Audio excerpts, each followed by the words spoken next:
Bonjour. Aujourd'hui, nous allons étudier le processus de création monétaire. D'abord, qui crée la monnaie? Il y a bien sûr la Banque centrale européenne qui crée de la monnaie.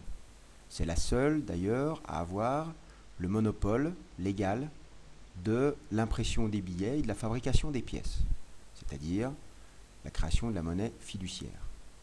En revanche, il y a également les banques commerciales qui créent de la monnaie. Les banques commerciales, ce sont les banques dans lesquelles les agents économiques, ménages, entreprises, ont leur propre compte bancaire. Et d'ailleurs, la grande majorité de la monnaie qui est créée par les banques commerciales. Qu'est-ce que la création monétaire par les banques commerciales? Les banques commerciales ne créent pas de monnaie fiduciaire. Les banques commerciales créent uniquement de la monnaie scripturale, c'est-à-dire une monnaie qui va être inscrite dans les comptes bancaires des agents économiques. Comment se déroule le processus de création monétaire?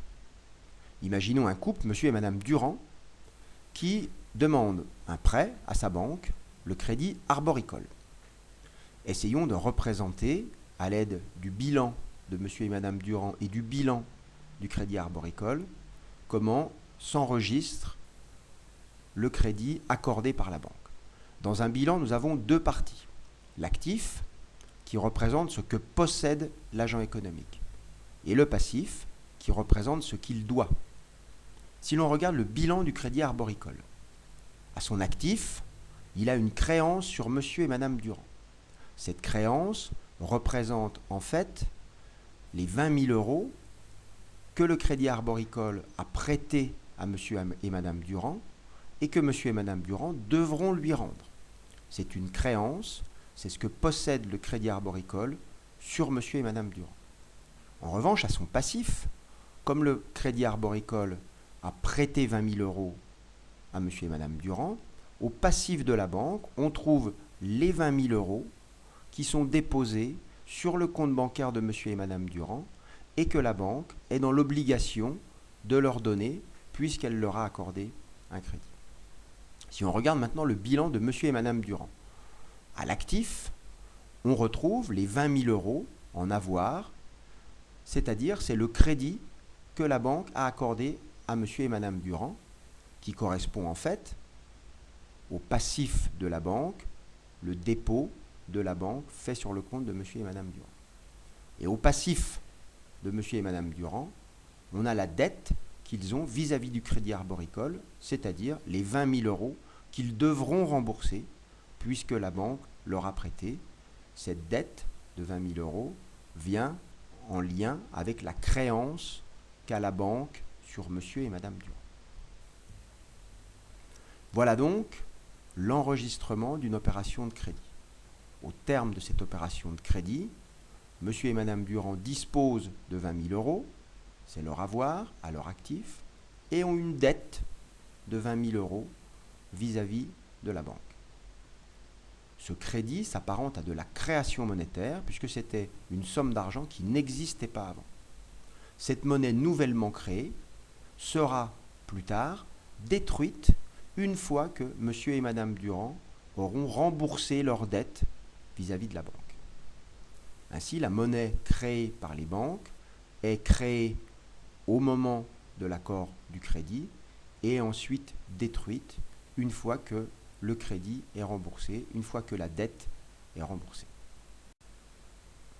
Que se passe-t-il après la création monétaire?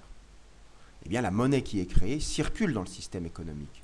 Si on accorde un crédit à un agent économique, c'est pour qu'il puisse réaliser des achats, des investissements.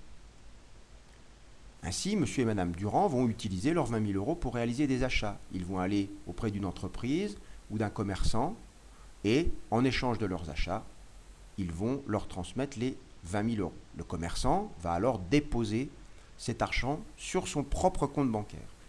Cependant, il y a de fortes chances que ce commerçant ait un compte bancaire dans une autre banque que le Crédit Arboricole, qui est la banque de monsieur et madame Durand. Ainsi, les deux banques, le Crédit Arboricole de monsieur et madame Durand et la banque du commerçant, vont alors devoir effectuer une transaction pour équilibrer leur position. En effet, quand une banque accorde un crédit, C'est comme si elle créait sa propre monnaie qui est différente de la monnaie qui va être créée par les autres banques.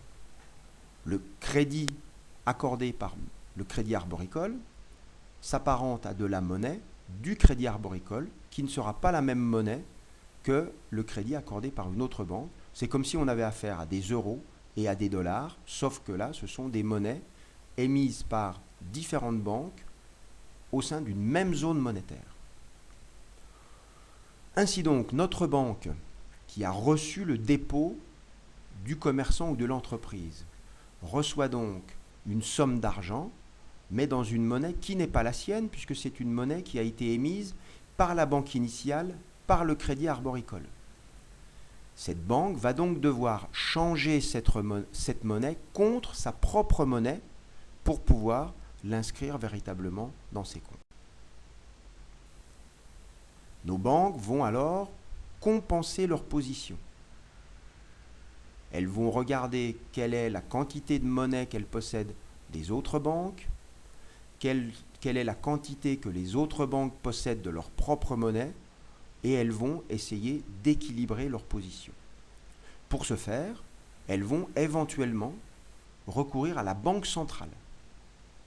Ainsi, la banque centrale peut indirectement contrôler la quantité de crédit accordée par les banques commerciales aux ménages ou aux entreprises via les conditions que la banque centrale va proposer pour rééquilibrer les positions des banques.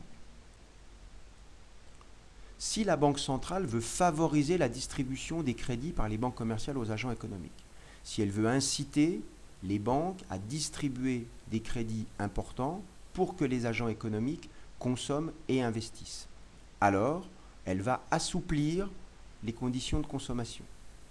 Si à l'inverse, la Banque centrale veut freiner la distribution des crédits, réduire la quantité de crédits que les banques commerciales vont distribuer aux agents économiques pour réduire la consommation et l'investissement, alors la Banque centrale va durcir les conditions de compensation. Ainsi, en favorisant ou en freinant la distribution des crédits via les conditions de compensation, la Banque centrale influe directement sur l'activité économique en favorisant ou en freinant l'investissement et la consommation. C'est tout l'enjeu de ce qu'on appelle une politique monétaire.